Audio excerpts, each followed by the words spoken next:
और चलिए रुक कर लेते हैं इस बीच आ रही बड़ी खबर का। अलवर से इस वक्त की बड़ी खबर सामने आ रही है। अस्पताल के कैदी वार्ड से हत्या का आरोपी फरार हो गया है। हत्या के आरोप में ये जेल में बंद था। आरोपी का नाम धर्मेंद्र राजीव बताया जा रहा है। राजीव गांधी सामान्य अस्पताल के बंदी वार्ड से ये फरार हुआ है। पेट दर्द और बुखार की शिकायत होने पर उसे अस्पताल में भर्ती कराया गया था। ड्यूटी पर तैनात पुलिस कर्मियों की लापरवाही से ये जो बंदी है वो भाग गया है, फरार हो गया है। पास के इलाकों में सीसीटीवी के आधार पर पुलिस फरार आरोपी की तलाश में है।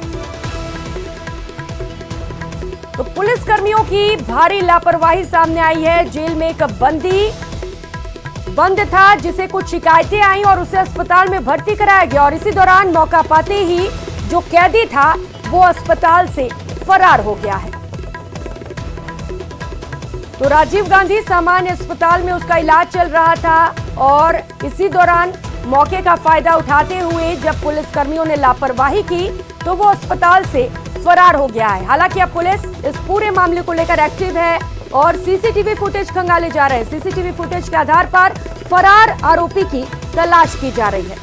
तो ये आरोपी हत्या के आरोप में जेल में बंद था। आरोपी का नाम धर्मेंद्र बताया जा रहा है, जिसे कुछ शिकायत होने पर राजीव गांधी सामान्य अस्पताल में भर्ती कराया गया था।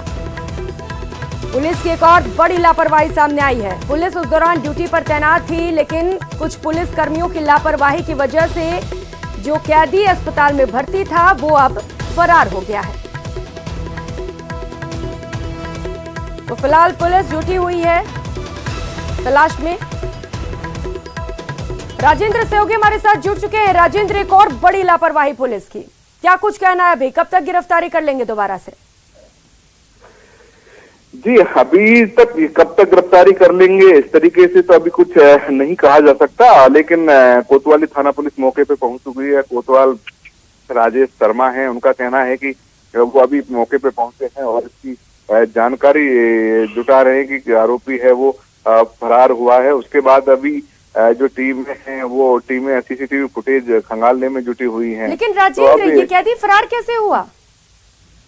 जी, कैदी का अस्पताल में भर्ती कराया गया था। इसकी तबीयत खराब होने के बाद पेट में दर्द और बुखार की शिकायत होने पर इसको 9 तारीख को यानी कल भर्ती कराया गया था और केंद्रीय कारागार जो जलवर जेल है वहां से इसे अस्पताल के जो वार्ड है, कैदी वार्ड अलग से बनाया हुआ है, वहां पर 2 पुलिसकर्मियों की ड्यूटी थी और पुलिसकर्मी जब एक पुलिसकर्मी दवाई लेने गया था, दूसरा जो पुलिसकर्मी है वो बिल्कुल राजेंद्र, तो पुलिसकर्मी की लापरवाही से ये आरोपी फरार हुआ है। हालांकि पुलिस लगातार जुटी हुई है तलाशी में। बहुत शुक्रिया आपका इन तमाम जानकारियों के लिए।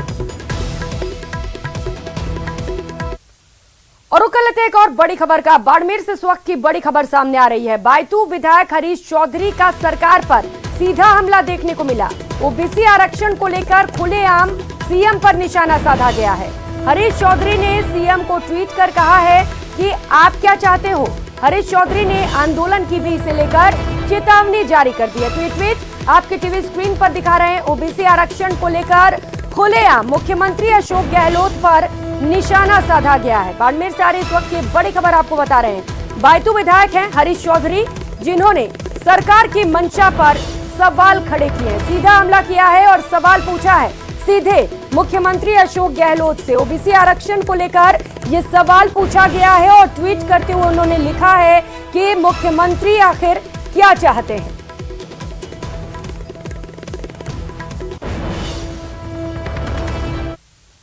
तो ओबीसी आरक्षण विसंगति मामले पर आ रही इस वक्त की अपडेट आपको बता दें। मंत्री प्रताप सिंह खाचरियावास ने भी इसे लेकर ट्वीट किया है और ओबीसी आरक्षण पर बेवजह मुझे बदनाम करने की साजिश की गई। तो सफाई सामने आ रही है। मंत्री प्रताप सिंह खाचरियावास ने ट्वीट करते हुए अपनी सफाई पेश की है और ओबीसी आरक्षण के मुद्दे पर उन्होंने लिखा है कि बेवजह मुझे बदनाम करने की साजिश की जा रही है। सचिन सहयोगी हमारे साथ जुड़ चुके हैं। सचिन, एक बार फिर से ओबीसी आरक्षण को लेकर घमासान मच चुका है।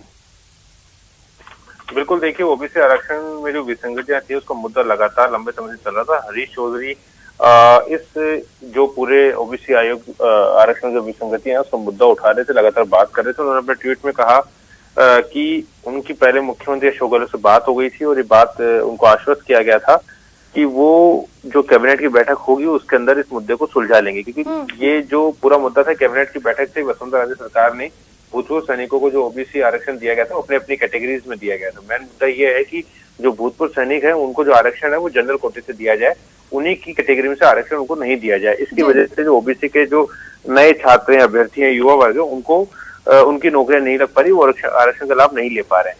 तो हरीश चौधरी का ये कहना है कि उनको आश्वस्त किया गया था कि कैबिनेट की बैठक में प्रस्ताव रखा जाएगा और इसका अनुमोदन करवा लिया जाएगा, लेकिन एक व्यक्ति विचारधारा, एक विशेष विचारधारा ने इसका विरोध किया। इस बात का उन्होंने अपने ट्वीट में जिक्र किया। उन्होंने कहा कि ये जो जिस तरीके से इसका विरोध किया गया, इस पूरे घटनाक्रम को कैबिनेट में नहीं रखा गया इस प्रस्ताव को, तो ये सही प्रस्ताव नहीं है और वो लगातार इस बात की लड़ाई लड़ते रहेंगे। उन्होंने हालांकि किसी का नाम नहीं दिया, लेकिन बात ये निकल के सामने आ रही थी कि मंत्री प्रताप सिंह खाचरियावास ने इस प्रस्ताव का विरोध किया था, जबकि खाचरियावास का ये कहना है कि ये प्रस्ताव जो है वो कैबिनेट में रखा ही नहीं गया है। ये जो प्रस्ताव था कैबिनेट में रखा ही नहीं गया, उनको केवल बदनाम करने की कोशिश की जा रही है। तो जो लगातार हम कह सकते हैं कि आर पार की लड़ाई अब गहलोत के मंत्री लगातार कर रहे हैं, वरिष्ठ नेता जिस तरह से बयानबाजी कर रहे हैं, तो जो जैसे जैसे चुनावी साल आएगा इस तरह की बयानबाजी और ज्यादा बढ़ेगी। लेकिन अब एक नया बयानबाजी बढ़ेगी और अब तो हरीश चौधरी सीधे सरकार से सवाल भी कर रहे हैं। बहुत शुक्रिया आपका इन तमाम जानकारियों के लिए।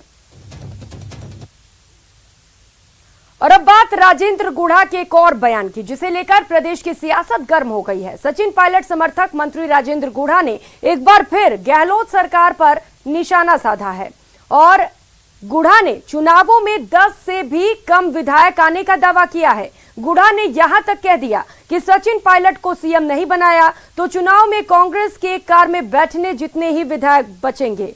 गुढ़ा के बयान का कांग्रेस विधायक दिव्या मदेरणा ने भी समर्थन किया।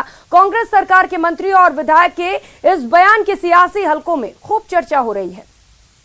लेकिन मैं ये कहता हूं कि सचिन जी पायलट को यदि मुख्यमंत्री बना दिया जाता, लेट हो गए, काफी लेट हो गए, अभी भी यदि बना दिया जाता है तो राजस्थान में सरकार रिपीट हो सकती है। और यदि नहीं बनाएंगे तो कोई दिक्कत नहीं, एक फॉर्च्यूनर में आ जाएंगे सारे एमएलए, चारों धाम की यात्रा करेंगे सबसे पहले। तो वही राजेंद्र गुढ़ा के बयान का कांग्रेस विधायक दिव्या मदेरणा ने भी समर्थन किया। दिव्या मदेरणा ने ट्वीट कर लिखा है कि नौकरशाही की कार्यशैली से ऐसा प्रतीत हो रहा है कि कांग्रेस सरकार को एक फ्यूचर में बैठाने का कोई अखंड संकल्प ले चुकी है। तो पहले राजेंद्र गुढ़ा ने विवादित बयान दिया। उन्होंने कहा अगर सचिन पायलट को मुख्यमंत्री नहीं बनाया जाता है तो ऐसी नौबत आ जाएगी कि एक ही कार में बैठकर जो कांग्रेस के लोग हैं वो चारधाम यात्रा कर सकेंगे। और इसी बयान का दिव्या मदेरणा भी समर्थन करती हुई नजर आई। उन्होंने भी ट्वीट कर सरकार पर तंज कस दिया और उन्होंने लिखा है कि नौकरशाही की कार्यशैली से ऐसा प्रतीत हो रहा है कि कांग्रेस सरकार को एक फ्यूचर में बैठाने का कोई अखंड संकल्प ले चुकी है।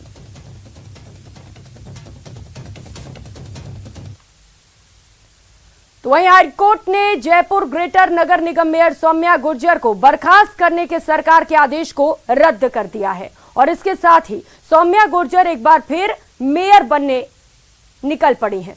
सौम्या गुर्जर कल से जयपुर ग्रेटर निगम की मेयर पद का कार्यभार संभालेंगी। कोर्ट का आदेश सौम्या गुर्जर के लिए बड़ी राहत लेकर आया है। तो वहीं सरकार को इससे एक बड़ा झटका भी लगा है। गौरतलब है कि सौम्या गुर्जर ने उन्हें बर्खास्त करने के सरकार के आदेश को हाईकोर्ट में चुनौती दी थी।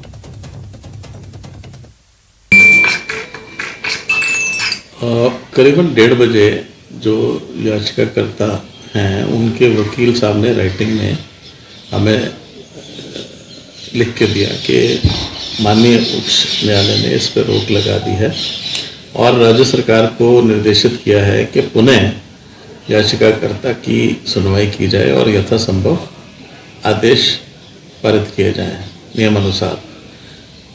इससे पहले उन्होंने जो भी कार्रवाई चुनाव की चल रही थी, जो प्रोसीडिंग्स थी, उसको रोकने का आदेश दिया है, जो कि रोक दी गई है। अब आगे कोर्ट के निर्णय का एक दिन पहले तो राज्य सरकार जो विभाग है, LST डिपार्टमेंट है, वो प्रोसेस दोबारा पूरा करेंगे। उसके बाद जो भी आदेश होंगे सरकार के या माननीय हाई कोर्ट के, तो उसके अनुसार हम तो कार्रवाई करेंगे। देखिए इसमें क्या है, राज्य चुनाव आयोग सरकार के आदेश पारित होने के बाद ही हरकत में आता है, उसके बाद कार्रवाई चालू होती है। तो जो भी आदेश होंगे राज्य सरकार के या माननीय उच्च न्यायालय के, उसके अनुसार अग्रिम कार्रवाई की जाएगी। हाल फिलहाल ये कार्रवाई रोक दी गई है। तो वही सौम्या गुर्जर पर हाईकोर्ट के फैसले से बीजेपी खुश है। उपनेता प्रतिपक्ष राजेंद्र राठौड़ ने कहा कि सौम्या की बर्खास्तगी निरस्त होना न्याय की जीत है, कांग्रेस के गाल पर यह तमाचा है। उन्होंने कहा कि न्याय की मंदिर में देर है पर अंधेर नहीं है। कांग्रेस ने नौकरशाही का बेजा इस्तेमाल कर उन्हें बेवजह निलंबित किया। आज न्याय की जीत हुई है, सुनिए। जयपुर महापौर के प्रकरण में माननीय उच्च न्यायालय का निर्णय, न्यायालय में देर है पर अंधेर नहीं है, इस तर्ज पर आया है। जिस प्रकार चुने हुए प्रतिनिधियों को अपदस्थ करने की कांग्रेस की साजिश रही और कांग्रेस ने जिस प्रकार नौकरशाह का बेजा इस्तेमाल करके बिना आधार के महापौर के उम्मीदवार सौम्या जी को 6 साल के लिए न केवल निलंबित किया बल्कि चुनाव लड़ने के लिए अयोग्य करार दिया, आज वो सारा उल्टा पड़ा है। आज कांग्रेस के चेहरे पर चपत लगी है, लोकतंत्र जीता है, न्यायतंत्र जीता है और ये निर्णय स्वागत योग्य है। मैं स्वागत करता हूँ। और चलिए रुक कर लेते हैं एक और बड़ी खबर का। अलवर के बानसूर से इस वक्त की बड़ी खबर सामने आ रही है। बानसूर में बदमाशों के हौसले लगातार बुलंद हो रहे हैं। 2 युवक को जान से मारने की कोशिश की गई है। फायरिंग के बाद गाड़ी से कुचलने की भी कोशिश हुई है। हादसे में दोनों युवक गंभीर रूप से घायल हुए हैं। पुरानी रंजिश को लेकर बदमाशों ने हमला किया है। बानसूर के गांव रामनगर का ये पूरा मामला है। तो अलवर से आई ये खबर, आप समझ सकते हैं किस तरीके से बदमाश बेखौफ हो चले हैं। 2 लोगों पर कुछ बदमाशों ने जानलेवा हमला किया। गाड़ी से कुचलने की भी कोशिश की गई। दोनों युवकों की हालत नाजुक बनी हुई है। और रुक कर लेते हैं अगली खबर का। भारतीय जनता पार्टी के राष्ट्रीय महामंत्री कैलाश विजयवर्गीय श्रीगंगानगर जिले के 2 दिवसीय दौरे पर हैं। इस दौरान उन्होंने राजस्थान में कानून व्यवस्था को लेकर राज्य सरकार पर निशाना साधा। उन्होंने राज्य सरकार पर वर्ग विशेष के तुष्टीकरण के भी आरोप लगाए। सूबे में भाजपा राजस्थान की गुटबाजी पर उन्होंने साफ किया कि संगठन ही सर्वोपरि, इसे मजबूत करना हमारी प्राथमिकता है। आगामी विधानसभा चुनाव प्रधानमंत्री नरेंद्र मोदी के चेहरे पर लड़ा जाएगा। और इसके साथ ही उन्होंने ये भी कहा कि पीओके भारत का अभिन्न अंग है। बीजेपी की शुरू से यही सोच रही है। बहुत अच्छा संगठन चल रहा है और सतीश जी मेरे तो युवा मोर्चे के साथ ही रहे हैं, ओम जी वगैरह हम सब लोग तो बहुत अच्छा काम कर रहे हैं। अब संगठन बढ़ता है तो परिवार में भी बर्तन खनकते हैं। इतना बड़ा संगठन का विस्तार रहा, थोड़ा बहुत आपकी खनखनाहट सुनाई देंगे उपचुनाव को पर लेकर कुल मिलाकर भारतीय जनता पार्टी एक है और सब नड्डा जी के नेतृत्व में और मोदी जी के मार्गदर्शन में प्रदेश के विकास के लिए और देश के विकास के लिए। पर सरकार का ये पहले से ही भारतीय जनता पार्टी का मानना है कि पीओके वह है, वो भारत का है और इसलिए हम इसके लिए संघर्ष कर रहे हैं। और हमारी इच्छा है कि जिस प्रकार धारा 370 हटी वैसे पीओके भी भारत में सम्मिलित हो, पर इस पे निर्णय करना ये सब सरकार का है। और रुक लेते हैं एक और बड़ी खबर का। जयपुर से इस वक्त की बड़ी और अहम खबर आपको बता दें। मुख्यमंत्री अशोक गहलोत प्री बजट बैठक ले रहे हैं। सिविल सोसाइटी और एनजीओ के साथ ये बैठक चल रही है। बैठक में बजट को लेकर मंथन किया जा रहा है। मुख्यमंत्री कार्यालय में ये अहम बैठक चल रही है। तो मुख्यमंत्री बजट पास करेंगे और इससे पहले प्री बजट को लेकर ये बैठक कई मायनों में काफी अहम मानी जा रही है। मुख्यमंत्री लगातार ये कहते आ रहे हैं कि इस बार के बजट पर युवाओं पर खास फोकस रहेगा। सभी की नजरें इस बजट पर रहेंगी।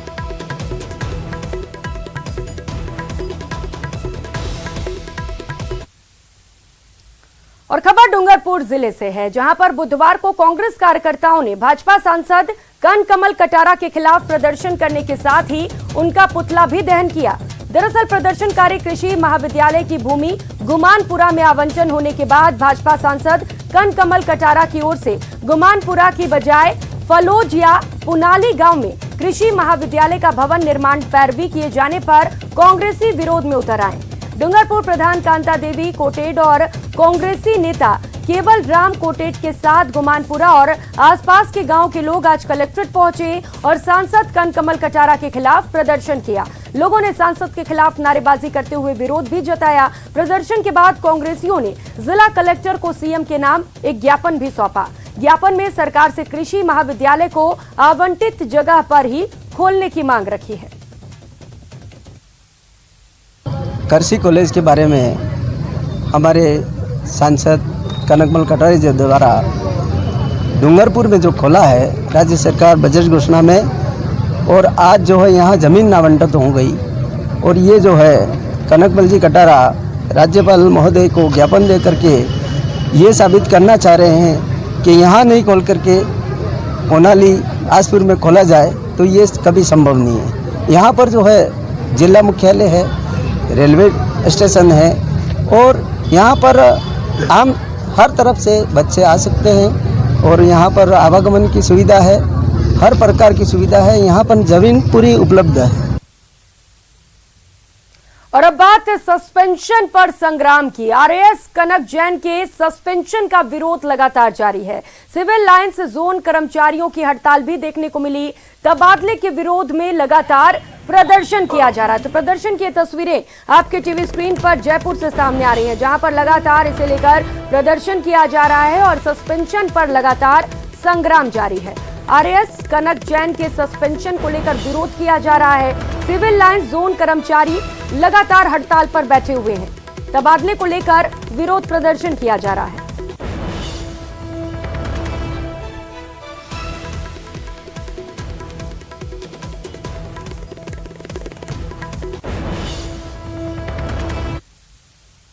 और टोंक से आ रही इस वक्त की बड़ी खबर आपको बता दें, मालपुरा से आ रही अहम जानकारी आपको बता दें। जमीन के विवाद में एक ही परिवार में खूनी संघर्ष देखने को मिला। एक पक्ष ने दूसरे पक्ष पर जानलेवा हमला किया है। लाठी और कुल्हाड़ी के हमले में बाप और बेटा घायल हुए हैं, और वहीं बीच बचाव करने आया भतीजा भी जख्मी बताया जा रहा है। पिता पुत्र की हालत फिलहाल गंभीर बनी हुई है और दोनों को जयपुर रेफर किया गया है। लांबा हरि सिंह थाना इलाके का ये पूरा मामला है। काटोली गांव पर यह घटना हुई है और 1 घंटे बाद भी लांबा पुलिस अब तक अस्पताल नहीं पहुंची है। तो विवाद हो गया, दो पक्षों में जमकर मारपीट हुई। पिता और पुत्र गंभीर रूप से घायल हुए हैं। भतीजा जब बीच बचाव करने गया तो उसके ऊपर भी हमला किया गया। भतीजा भी जख्मी बताया जा रहा है। दोनों को जयपुर रेफर किया गया है। इलाज लगातार जारी है, लेकिन ऐसे में बड़ा सवाल ये कि पुलिस इस घटना के बावजूद भी अब तक आखिर अस्पताल क्यों नहीं पहुंची है? आखिर पुलिस कहां व्यस्त है? और खबर बारां जिले से है, जहां छिपा बदौड़ में माता के मंदिर से चोर चांदी का छत्र चुरा ले गए। ये पूरी घटना मंदिर में लगे सीसीटीवी कैमरे में कैद हो गई। वीडियो में चोर साफ साफ दिखाई दे रहा है। तस्वीरों में आप देख सकते हैं कि कैसे बदमाश माता जी का चांदी का छत्र तोड़ कर ले जा रहा है। वहीं मंदिर में चोरी की वारदात वहां लगे सीसीटीवी कैमरे में कैद हो गई। फिलहाल पुलिस सीसीटीवी फुटेज के आधार पर आरोपी की तलाश में जुटी है। वहीं इस चोरी की घटना से स्थानीय लोगों में भी आक्रोश है।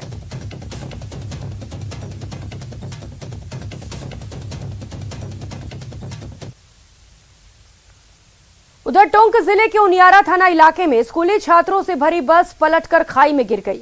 हादसे में बस में सवार सभी छात्रों समेत अध्यापकों को भी चोटें आई। बस पलटते ही ग्रामीणों ने मौके पर पहुंचकर बचाव किया और राहत कार्य शुरू कर दिया। ग्रामीणों के साथ ही आसपास रहने वाले अभिभावकों ने बच्चे को स्कूल पहुंचाया।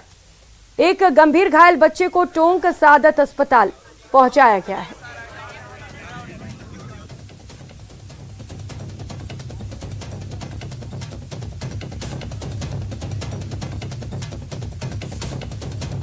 स्कूल बस पलटने की तस्वीरें आपको टीवी स्क्रीन पर दिखा रहे हैं और इस दौरान बताया जा रहा है कि कई बच्चों को मामले और कई अध्यापकों को भी चोटें आई हैं। इनमें से एक बच्चा थोड़ा ज्यादा जख्मी हुआ था, जिसे अस्पताल पहुंचाया गया। वहीं जो बच्चे ठीक थे उन्हें आसपास के लोगों की सहायता से स्कूल पहुंचाया गया। आज सुबह करीबन 8:30 बजे सूचना मिली थी कि जालरा के पास एक स्कूल बस पलटने से बच्चे घायल हो गए। सूचना पर मैं जाप्ता के रवाना होकर मौके पर पहुंचा और इस दौरान श्रीमान सीओ साहब भी मौके पर पहुंचे। यहां ग्रामीणों से जानकारी की गई तो पता चला कि जो स्कूल बस है 5 डॉट्स उच्च माध्यमिक विद्यालय ककोड़ की बस है, तो ये सुबह बच्चे लेके आ रहे थे अपने याकूबगंज काली डोंगरिया से।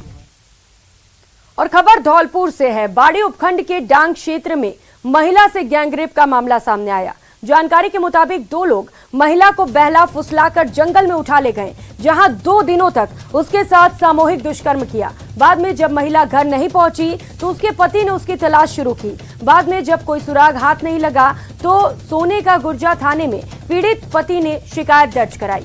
इस पर पुलिस ने कार्रवाई करते हुए महिला को डांग के कुदेन्ना के पास जंगल में एक मंदिर से दस्तयाब कर लिया। वहीं पीड़िता के बयान के आधार पर पुलिस ने दोनों आरोपियों को भी गिरफ्तार कर लिया है और उनसे पूछताछ जारी है।